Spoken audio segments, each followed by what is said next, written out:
Assalamu alaikum everyone. Hope you all are fine. Welcome back to my YouTube channel Learn with Lubna Khoso. पिछले lecture में हमने software construction and development का introduction discuss किया था। हमने समझा था कि सॉफ्टवेयर डेवलपमेंट सिर्फ कोडिंग नहीं या सिर्फ कोडिंग का नाम नहीं होता, बल्कि एक कंप्लीट प्रोसेस है जिसमें requirement, design, implementation, testing, deployment और मेंटेनेंस वगैरह शामिल होते हैं। आज हम इसी कॉन्सेप्ट को थोड़ा और डिटेल में समझेंगे और हमारा टॉपिक है आज का software engineering process. So let's begin. सबसे पहले हम सिंपल इसकी डेफिनेशन समझते हैं कि सॉफ्टवेयर इंजीनियरिंग प्रोसेस बेसिकली होता क्या है। सॉफ्टवेयर इंजीनियरिंग प्रोसेस एक डिफाइंड और ऑर्गेनाइज तरीका है जिसके थ्रू सॉफ्टवेयर को प्लान, डेवलप, टेस्ट, डिलीवर और मेंटेन किया जाता है। यानी स्टूडेंट्स जब डेवलपर सॉफ्टवेयर बनाते हैं तो उनको पता होना चाहिए कि क्या काम करना है, किस ऑर्डर में काम करना है, कौन करेगा, कौन से टूल्स यूज़ होंगे, सॉफ्टवेयर की क्वालिटी कैसे चेक होगी, चेंजेस को कैसे मैनेज करना है। तो ये सारी चीज़ें जो हैं, ये सब चीज़ें मिलकर सॉफ्टवेयर इंजीनियरिंग प्रोसेस बनाती हैं। अब हम सॉफ्टवेयर इंजीनियरिंग प्रोसेस को थोड़ा और डिटेल में पढ़ेंगे इस एग्जांपल के थ्रू। जैसे घर बनाने का प्रोसेस होता है, तो एक सिंपल एग्जांपल हम ये ले सकते हैं। सपोज आप घर बनाना चाहते हैं, आप कंस्ट्रक्शन टीम को ये नहीं कहेंगे कि बस घर बना दो। आपको एक प्रॉपर प्रोसेस चाहिए होगा। पहले प्लानिंग, फिर मैप या डिज़ाइन, फिर फाउंडेशन, फिर वॉल्स, फिर इलेक्ट्रिसिटी और plumbing, then finishing, then inspection, then house ready. अब अगर कोई वर्कर कहे मैं पहले रूफ बनाऊंगा फिर फाउंडेशन, तो ऑब्वियसली प्रॉब्लम होगी। डेफिनेटली आप समझ सकते हैं। तो इसी तरह से सॉफ्टवेयर में भी अगर प्रॉपर प्रोसेस ना हो डेवलपमेंट में तो कन्फ्यूजन और एरर आ सकते हैं। इसीलिए सारे प्रोसेस बड़े इंपॉर्टेंट होते हैं और वन बाय वन हमें इन्हें फॉलो करना पड़ता है। ये है सॉफ्टवेयर इंजीनियरिंग के प्रोसेसेस। अब सॉफ्टवेयर इंजीनियरिंग इंफ्रास्ट्रक्चर क्या होता है वो हम थोड़ा सा देखेंगे। इसमें एक टर्म बहुत इंपॉर्टेंट है, प्रोसेस इंफ्रास्ट्रक्चर, जिसकी हम इजी डेफिनेशन हम ये देख सकते हैं कि प्रोसेस इंफ्रास्ट्रक्चर वो सपोर्टिंग इन्वायरमेंट होता है या इन्वायरमेंट है जिसमें software development process effectively operate करता है। इजीली मतलब उसमें ऑपरेट करता है। इसमें डिफरेंट चीज़ें शामिल होती हैं, जैसे कि tools, standards and repertories, templates, development environment, team practices, documentation, testing etcetera. ये सारी हमारे पास इसमें इन्वॉल्व होती हैं। हम इसमें सिंपल सॉफ्टवेयर का एक एग्जांपल लेंगे। जैसे सपोज करें कि 5 डेवलपर मिलकर यूनिवर्सिटी मैनेजमेंट सिस्टम को बना रहे हैं। ठीक है, अब अगर सब डेवलपर्स अपनी मर्जी से काम करें, डेवलपर एक जो होगा वो कोड अपने लैपटॉप में लिखे, डेवलपर दूसरा जो होगा वो उसको पता ही ना हो कि लेटेस्ट कोड कौन सा है, और थर्ड डेवलपर जो है वो डिफरेंट नेमिंग कन्वेंशन यूज़ कर रहा हो, और फोर्थ डेवलपर जो है वो टेस्टिंग ना करे, फिफ्थ डेवलपर को पुरानी वर्जन्स रिप्लाई कर दे, तो क्या होगा? डेफिनेटली कंफ्यूजन होगी। इस प्रॉब्लम को कंट्रोल करने के लिए टीम को प्रॉपर इंफ्रास्ट्रक्चर चाहिए। यहाँ पे मैंने नीचे आप देख सकते हैं रियल लाइफ के एग्जांपल में मैंने कुछ एग्जांपल मेंशन किए हैं। जैसे GIT git code version manage करने के लिए यूज होता है। इशू ट्रैकर क्या होता है? टास्क और बग्स ट्रैक करने के लिए। देन टेस्टिंग फ्रेमवर्क क्या करता है? सॉफ्टवेयर टेस्ट करने के लिए। ID इंटीग्रेटेड डेवलपमेंट एनवायरनमेंट क्या करता है? डेवलपमेंट के लिए यूज होता है। देन बिल्ड टूल क्या करते हैं? सॉफ्टवेयर बिल्ड या पैकेजेस करने के लिए यूज होता है। देन CI का सर्वर क्या होता है? ऑटोमेटिक बिल्ड और टेस्टिंग के लिए यूज होते हैं। ये सब प्रोसेस इंफ्रास्ट्रक्चर के पार्ट बन सकते हैं। इन सारे प्रोसेसेस को हम फर्दर डिटेल में भी पढ़ेंगे इंशाल्लाह। अब हम आ जाते हैं इंफ्रास्ट्रक्चर के डेवलपमेंट टूल्स की तरफ। इसमें डिफरेंट टूल्स हैं, आप देख सकते हैं। जैसे IDE मतलब integrated development environment. IDE developers को कोड डिबगिंग और कोड नेविगेशन में हेल्प करता है। फॉर एग्जांपल इंटेलिजे आइडिया है, ठीक है, जिसमें हम जावा की कोडिंग वगैरह करते हैं। अगर हम जावा डेवलप कर रहे हैं तो इंटेलिजे आइडिया में हम कोड लिख सकते हैं, एरर आइडेंटिफाई कर सकते हैं और डिबगिंग इजीली कर सकते हैं। देन आ जाता है version control. Version control software के सोर्स कोड की हिस्ट्री मेंटेन करता है। फॉर एग्जांपल GIT है, जैसे सपोज आपके कोड में आज वर्किंग वर्जन है, कल डेवलपर ने कुछ चेंजेस किए और प्रोग्राम ब्रेक हो गया। वर्जन कंट्रोल की हेल्प से हम प्रीवियस वर्जन को आइडेंटिफाई और रीस्टोर कर सकते हैं। देन आ जाता है इशू ट्रैकर। इशू ट्रैकर जो है उसका पर्पस क्या है कि ये टास्क और डिफेक्ट्स रिकॉर्ड करता है। फॉर एग्जांपल यूनिवर्सिटी पोर्टल में स्टूडेंट रिजल्ट पेज पर मार्क्स शो नहीं हो रहे, इस इशू को ट्रैकर में रिकॉर्ड किया जा सकता है। डेवलपर इशू को फिक्स करेगा और फिर स्टेटस अपडेट करेगा और जो भी इश्यूज होंगे उन्हें रिजॉल्व करेगा। देन आ जाता है बिल्ड टूल्स।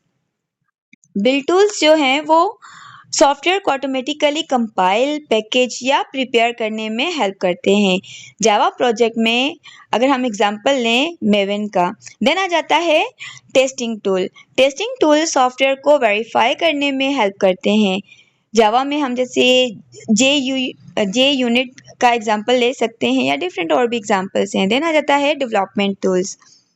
डेवलपमेंट टूल्स का क्या मकसद होता है कि ये टूल सॉफ्टवेयर को टारगेट एनवायरनमेंट में डिलीवर या डिप्लॉय करने में हेल्प करते हैं। इस तरह टूल्स रिपीटेटिव वर्क जो है वो काम करते हैं और डेवलपमेंट प्रोसेस को कंट्रोल बनाते हैं या कंट्रोल्ड बनाते हैं। तो अब हम आ जाते हैं कोडिंग स्टैंडर्ड की तरफ। कोडिंग स्टैंडर्ड भी इंफ्रास्ट्रक्चर का ही एक प्रोसेस है या पार्ट है।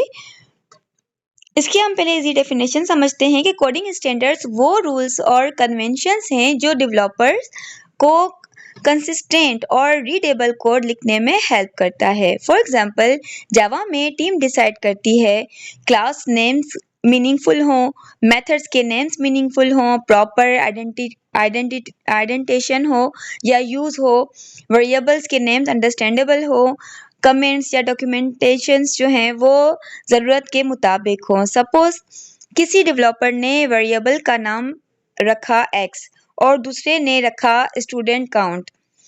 अगर x एक्चुअली स्टूडेंट के नंबर रिप्रेजेंट कर रहा है तो स्टूडेंट काउंट जो है वो ज़्यादा अंडरस्टैंडेबल होगा। इसी तरह से कोडिंग स्टैंडर्ड्स का पर्पस ये है कि जब दूसरा डेवलपर कोड देखे तो इजीली उसे समझ जाए कि इसका बेसिकली पर्पस क्या है। ये आ जाता है कोडिंग स्टैंडर्ड। अब हम आ जाते हैं documentation as infrastructure. Students, software development में डॉक्यूमेंटेशन भी बहुत इंपॉर्टेंट है। सबसे पहले हम इसकी डेफिनेशन देख लेते हैं। डॉक्यूमेंटेशन सॉफ्टवेयर के बारे में यूजफुल इंफॉर्मेशन को रिटन फॉर्म में रिकॉर्ड करना है। ठीक है, डॉक्यूमेंटेशन की डिफरेंट फॉर्म्स हो सकती हैं, जैसे कि रिक्वायरमेंट डॉक्यूमेंटेशन, ये बताती है कि सिस्टम को क्या करना चाहिए। देन आ जाता है डिज़ाइन डॉक्यूमेंटेशन। डिज़ाइन डॉक्यूमेंटेशन बताती है कि सिस्टम किस स्ट्रक्चर के अकॉर्डिंग डिज़ाइन किया गया है। देन आ जाता है API डॉक्यूमेंटेशन। ये एक्सप्लेन करता है कि डिफरेंट सॉफ्टवेयर कंपोनेंट्स आपस में कैसे इंटरेक्ट करते हैं। देन आ जाता है ऑपरेशनल डॉक्यूमेंटेशन। ये डेवलपमेंट और मेंटेनेंस में हेल्प करती है। ये थे हमारे कुछ डॉक्यूमेंटेशन जो हम एज इंफ्रास्ट्रक्चर में यूज़ करते हैं। अब हम आ जाते हैं वर्जन कंट्रोल एज इंफ्रास्ट्रक्चर। अच्छा, वर्जन कंट्रोल एज इंफ्रास्ट्रक्चर में आने से पहले थोड़ा सा हम देख लेते हैं कि इसकी बेसिकली डेफिनेशन क्या है। ठीक है, अच्छा, इसकी डेफिनेशन से पहले मैं थोड़ा सा ओवरव्यू आप लोगों को देना चाहूँगी जो हमने प्रीवियस पढ़ा था। ये आई थिंक मैं नेक्स्ट क्लास में इंशाल्लाह या नेक्स्ट लेक्चर में कवर करूँगी। यहाँ तक जो डॉक्यूमेंटेशन एज इंफ्रास्ट्रक्चर मैंने कवर करवाया है, वहाँ तक हमने प्रोसेस इंफ्रास्ट्रक्चर के प्रोसेसेस हमने डिफरेंट यूज़ किए हैं। यूनिवर्सिटी मैनेजमेंट सिस्टम का जो एग्जांपल मैंने आपको बताया था कि इस कोर्स में हम मेनली ये एग्जांपल लेंगे, तो अब हम अपने रनिंग एग्जांपल को यूज़ करते हैं। सपोज यूनिवर्सिटी एक न्यू मैनेजमेंट सिस्टम डेवलप कर रही है। टीम के पास GIT यानी सोर्स कोड के लिए इशू ट्रैकर जो है वो बग्स या टास्क के लिए यूज़ होता है। कोडिंग स्टैंडर्ड जो है कंसिस्टेंट या कोड के लिए यूज़ किए जाएंगे। ठीक है, इसी तरह से जे यूनिट जो है वो टेस्टिंग के लिए, या मेवन जो हम दोनों जावा में यूज़ करते हैं वो बिल्ड के लिए यूज़ होते हैं। या डॉक्यूमेंटेशन जो हम यूज़ करते हैं वो सिस्टम को अंडरस्टैंड और मेंटेन करने के लिए यूज़ करते हैं। ये कंप्लीट इन्वायरमेंट डेवलपर को ऑर्गेनाइज्ड वे में काम करने में हेल्प करता है। इसके सारे प्रोसेसेस जो हैं वो बड़े इंपॉर्टेंट है। वन बाय वन हम उन्हें फॉलो करके एक अपना कंप्लीट इंफ्रास्ट्रक्चर क्रिएट कर सकते हैं। ओके, नेक्स्ट टॉपिक को कवर करने से पहले मैं यहाँ पे थोड़ा सा आपको डिफरेंस बताऊंगी कि प्रोसेस में और प्रोसेस इंफ्रास्ट्रक्चर में क्या डिफरेंस है। आप अपने पास नोट कर लें। प्रोसेस क्या होता है? प्रोसेस सॉफ्टवेयर डेवलप करने का मेथड या तरीका होता है। और प्रोसेस इंफ्रास्ट्रक्चर क्या होता है? ये प्रोसेस इंफ्रास्ट्रक्चर जो है वो उस प्रोसेस को सपोर्ट करने वाले टूल्स, स्टैंडर्ड्स, रिपोजिटरीज या इन्वायरमेंट और प्रैक्टिसेस, ये सारी चीज़ें प्रोसेस इंफ्रास्ट्रक्चर में यूज़ होती हैं। एक सिंपल एग्जांपल अगर हम लें, जो कि मैंने प्रीवियसली आप लोगों को अभी समझाया था। प्रोसेस का एग्जांपल हम लेंगे घर बनाने का तरीका, और इंफ्रास्ट्रक्चर का यानी उस घर बनाने में कौन कौन से टूल्स यूज़ होते हैं, मटेरियल्स कौन सा यूज़ होता है, मशीनरीज कौन सी यूज़ होती हैं, या सपोर्टिंग फैसिलिटीज़ कौन कौन सी होती हैं, ये सब चीज़ें उसमें आ जाती हैं।